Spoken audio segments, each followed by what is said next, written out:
ഈ നടിമാർ ജീവിച്ചിരിക്കുമ്പോഴാണ് ഞാൻ മരിക്കുന്നതെങ്കിൽ ശവം കാണാൻ പോലും വരരുത്. അമ്മയിൽ നിന്ന് രാജിവെച്ച് ലക്ഷ്മിപ്രിയ.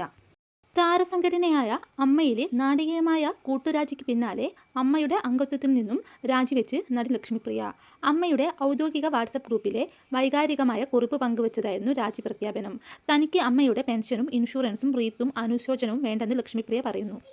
തൻ്റെ രാജി മുതിർന്ന അംഗമായ ശ്രീമതി കാലടി ഓമന, പൊന്നമ്മ ബാബു, ഉഷ ആലപ്പുഴ എന്നിവർക്ക് സമർപ്പിക്കുന്നുവെന്നും ഇവരെല്ലാം ജീവിച്ചിരിക്കുമ്പോഴാണ് താൻ മരിക്കുന്നതെങ്കിൽ തൻ്റെ ശവം കാണാൻ പോലും ആരും വരുതെന്നും അവർ സന്ദേശത്തിൽ പറയുന്നു.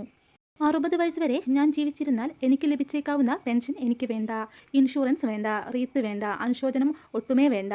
എന്നെ സ്നേഹിക്കുന്ന ഏതാനും പേരുണ്ട്. ബാക്കിയുള്ളവർ ഈ പടി കടന്ന് വരരുത്. നന്ദി, രാജിക്കത്തിൽ ലക്ഷ്മി പറയുന്നു. നേരത്തെ മുൻ ഭരണസമിതിക്കെതിരെയും അമ്മയിലെ ഒരു വിഭാഗത്തിനെതിരെയും കടുത്ത ആരോപണങ്ങളുമായി വൈസ് പ്രസിഡന്റായിരുന്ന ലക്ഷ്മിപ്രിയ രംഗത്തു വന്നിരുന്നു. ശ്വേതാ മേനോന്റെ രാജിപ്രഖ്യാപനത്തിന് തൊട്ടു പിന്നാലെയാണ് താനും സംഘടനയുടെ പ്രാഥമിക അംഗത്വം രാജിവെക്കുകയാണെന്ന് ലക്ഷ്മിപ്രിയ മാധ്യമങ്ങളോട് വ്യക്തമാക്കിയത്.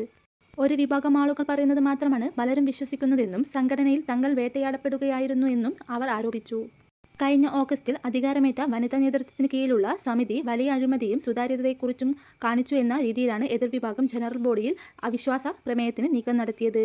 എന്നാൽ ഈ ആരോപണങ്ങളെ പൂർണ്ണമായി തള്ളിക്കളയുകയാണ് ലക്ഷ്മിപ്രിയ ചെയ്തത്. കഴിഞ്ഞ കമ്മിറ്റിയുടെ കാലത്തെ അക്കൗണ്ടിലും റിപ്പോർട്ടുകളിലും വലിയ അപാകതകൾ ഉണ്ടായിരുന്നുവെന്നും അത് തിരുത്തി പൂർത്തിയാക്കാൻ നിലവിലെ കമ്മിറ്റിക്ക് സമയം ലഭിച്ചെന്നുമാണ് ലക്ഷ്മിപ്രിയയുടെ വാദം. മുൻ ഭരണസമിതി വരുത്തിവെച്ച വീഴ്ചകളുടെ ഉത്തരവാദിത്തം തങ്ങളുടെ തലയിൽ കെട്ടിവെക്കാനാണ് ചിലർ ശ്രമിക്കുന്നതെന്നും അവർ തുറന്നടിച്ചു.